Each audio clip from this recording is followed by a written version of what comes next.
Hey guys and girls, I'm James and welcome to my channel. Today we're taking a look at another Holy Stone drone, the Holy Stone HS110G. You might say, James, you've already reviewed the Holy Stone 110. Well, that was the Holy Stone 110D. And even though they look very similar, they're really two complete drones. They're both brushed motors and they come in the same package and the same battery, same props, lights, everything, same camera. But this one is not a GPS drone and this one is. What does GPS mean? Well, that's the global positioning system, and we'll go over that in a minute. So the 110G is this price on Amazon right now, and the 110D is on this price on Amazon right now. So besides GPS, what else do you get for that extra cost? Well, you get a really nice carrying case and a much better controller.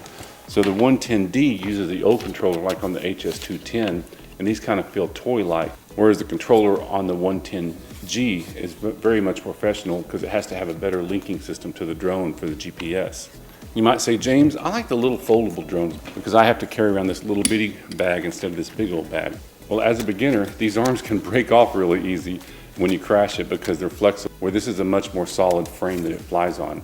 But as a true beginner, I always say, until you learn the orientation of the drone and the controls and how to fly it, always start with the best mini drone out, and that's a Holy Stone HS210. But this one's went up so much in price right now, I think the best beginner mini drone out there right now for the value is the Sandrock U61.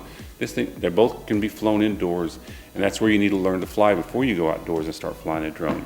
So what does GPS mean? Well, it's the global positioning system, and what that is, it started about 43 years ago at a cost of $15 billion, and it costs $750 million a year to keep those 33 satellites working. But you get it for free, just like you do on your car when you're driving around, and she's telling you how to turn. Well, that's what this drone uses, the same GPS global positioning system to keep it in the air and keep it in the same position. So even I'll show you outside. I'll take this drone and I'll grab it with the GPS is hooked up and I'll pull it and it'll go right back to where it was. So when you're flying it around, if you have a panic situation, even if it's a little bit of wind, you can let go of it and it'll hold its position, where the 110D will fly away in the wind if you don't know how to have the skill set to get it back. Also, with GPS, you have return to home. So if it starts getting away from you, you start panicking or anything situation comes up, you can hit return to home and the drone will go up to the altitude that you've set it at and come back and land very close to where it took off at. So let's go outside and see if she flies as good as the 110D, because I really enjoyed flying that drone. And then I'll come back and I'll show you how to use the app, the difference between the gyro calibration and a compass calibration, and all the features and aspects of the drone, and then I'll give you my final review. So let's go put her up in the air.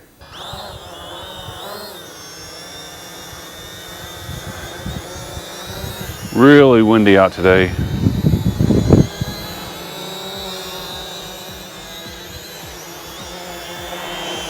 Holds really good. My goodness, look at that. So it's fighting the wind. So let me show you what a GPS drone does. A GPS drone means if you grab this and I take it, it's going to keep wanting to go back. So what it's going to do is if I grab it and pull it back over here, no matter which direction I go, it's going to go right back to where it needs to go. Oh, I have it in speed 1, so now it's in speed 2.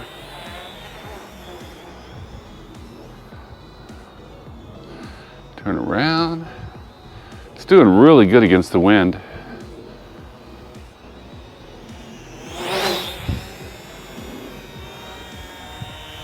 Go up. I should be recording this.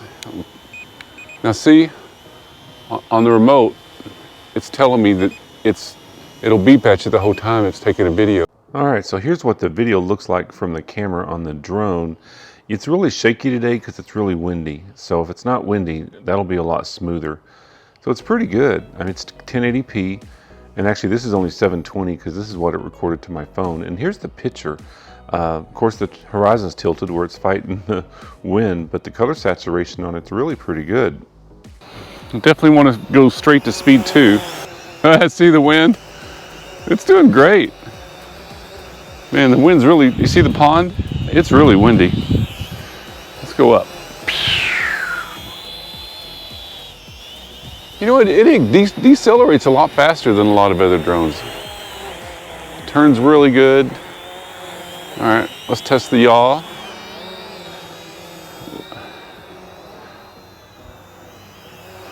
Yaw's really good. I mean, you got to be brave in this wind to send a budget drone this high.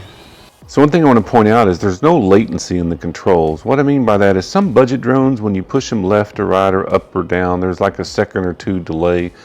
This one has no latency. It's spot on, which is really important when you're flying outside, that it responds as quickly as you input it. So let me show you what would happen if I turn GPS off. So then you'll see what will happen. All right, so it's facing me. So I'm going to turn the GPS off, and it's going to go up a little bit. Bring it towards me. So I'm going to turn GPS off. Watch this. See? It's just going away. So if you're not a good drone pilot, so right now the GPS is off. See, when I go up, we'll see if it'll hold position. No, see, that's just the wind taking it. See how fast it's going away? Whoa, the wind's got it. Bring it back. So then you turn GPS back on, and then you can control it again.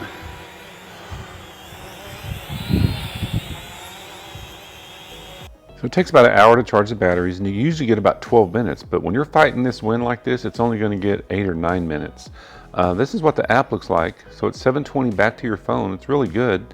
And it looks pretty steady. Of course, as in the pictures and the videos, you can see the props, and there's no way to tilt the camera down, so that's always going to be there. But on a budget drone, that's to be expected. So if it ever gets away from you, and instead of hitting return to home, you can look at your phone and try to learn how to get the drone back by looking at the camera. So let's go back inside, and let's go over the app and the features of the drone and the final review.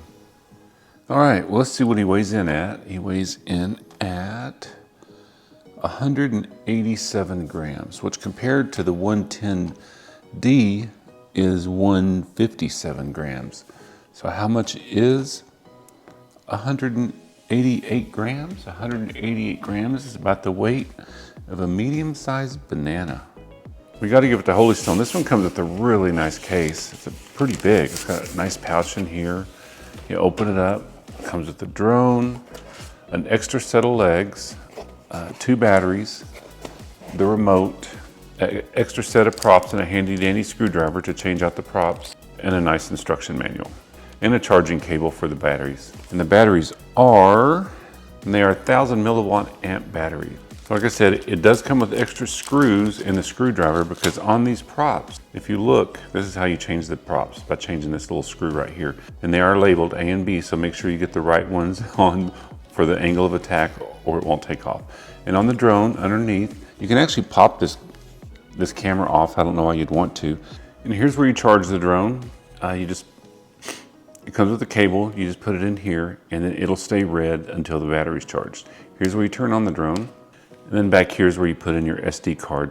So it does send 1080p pictures to your phone, but at only 720p. You've got to take the card out to get the 1080p video. But honestly, I just use what the app charges it to 720p.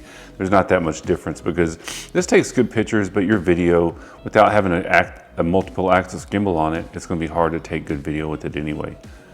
So they're blinking red and white because it's not connected to the remote. So here's the remote, which is a lot nicer remote than comes with the 110D. This is kind of the old remote that comes with the HS200. So on the remote, it has a nice holder to put your phone on. You turn the remote on, it's blinking. To get it to connect, I always do this and go up and down. It doesn't even say that in the instructions. So now they're blinking blue and white. So there's a big difference between a compass calibration and a gyro calibration when you're making your pre-start checklist.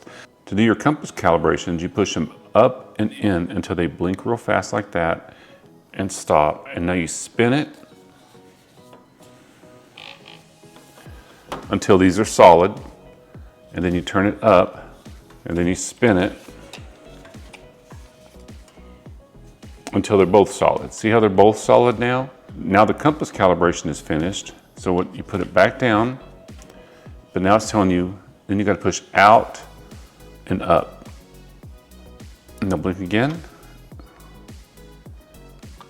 They'll blink again. See how they're blinking really fast? And then they'll blink slowly. So now it's going to do this until it looks for the satellites. Once the satellites are hooked up, these will quit blinking. They'll stay solid. But right now we're inside, so we're not going to get any satellites. So on the remote, this is your return to home feature. This is your headless mode. Don't ever use that, or you can turn the GPS off if you want to fly it indoors. And then right here, you use your takeoff and landing button. And it does tell you right here, also these buttons tell you if it's recording a video, your speed. You see that little blue light? Right here, you can turn your speed up. Now it's blinking, so you're in speed 2. And you do that right here, speed up and down. And you take a photo here, and you take a video here. And it'll take, or you can do that on the app. I'm not sure if these antennas are real. And it does charge with the USB. So that's nice. You don't have to put any batteries in it.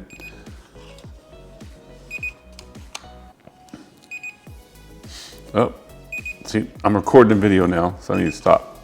It'll beep at you when you're in headless mode or you're recording a video. And this right here, even though it says angle, the battery, the camera doesn't go up and down. So this is actually called a null. What that does is it makes it attack aliens. So if you want to attack the aliens, you move this up and down. And right here is where you charge it.